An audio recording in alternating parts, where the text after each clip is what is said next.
Troubling report on the growing problem of medical ID theft. Hackers are going after your medical records. In fact, according to one report, the health industry is the #1 focus of hackers, more than any other sector. Let's bring in Morgan Wright, cybersecurity analyst. Morgan, this was really surprising.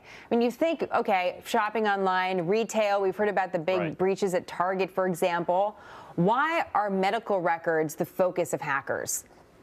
Because, Jenna, they are the goose, they are the golden eggs that the goose has laid, whereas your records, your credit, and you know what? The market drives this. When you go onto these black market sites to buy records, credit card records sell for 50 cents to $1 a record. Medical records sell for $10 to $50 a record because it has your name, your date of birth, your address, your social security number, physical descriptors, even credit card data. So these have become the one place where the most information about you is usually collected. You don't get medical information, date of birth on your credit card information, but you get all of that in your health record. So that's why they're targeting it. You know, in preparing for this segment, it's not even just about the hacking, going into a system and infiltrating it and getting your information. Apparently, medical professionals are carrying around our data in little thumb drives, and that's just, people are able to steal that. Morgan, what can consumers do if we're not only vulnerable online, but we have people carrying around our information and we don't even know that they're doing that? Well, look, Albert Einstein said one time there's only two things that are infinite, the universe and stupidity, and I'm not sure about the universe.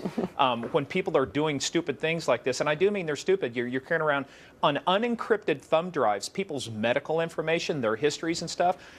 Unfortunately for consumers, they can't do anything till after the fact, which is usually sue. There's some things they can do proactively, which is have good identity theft, have good monitoring, have restoration.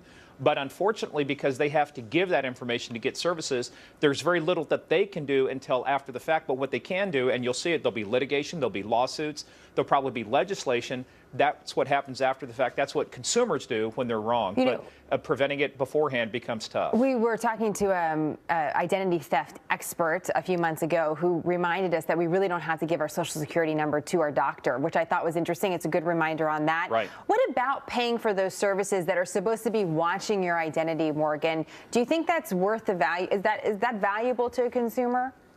It is, and it depends on what you do. Look, I mean, I've got identity insurance through Kroll and through Legal Shield, and because it has restoration, it's not just monitoring, because you have to monitor more than your credit cards, which is only about 17% of it. It's your medical identity theft, it's your bank accounts, your passport, all of these different things. So if you put a robust plan in place, you at least have some defenses against that. But unfortunately, you know, look, one of the things before I always come on air, you know, I always want to do some research. A couple days ago, Symantec released a big report called the Internet Security Threat Report.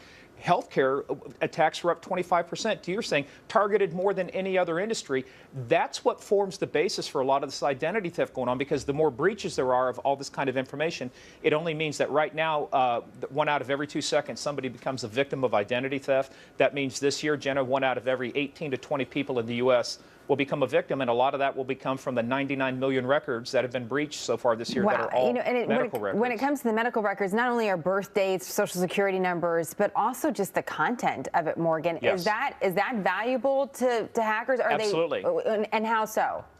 Because a lot of times people want to get services, so they want to get medical services. So the more that they know about you, one lady that I know that lives not too far from me, when her husband died unexpectedly, they found out that his identity was used 10 times to go to local area hospitals to receive services, and he had to have more information than just a name and a date of birth. So this actually creates identity theft because it takes longer, and medical identity theft because it takes longer to investigate, it's harder to detect, and those services cost you far more than a $200 pair of shoes. It always makes me nervous to talk to you, Morgan. I always enjoy it. But the topics, they're really unnerving, and it's important that we just kind of raise awareness, if you will, that this is actually happening.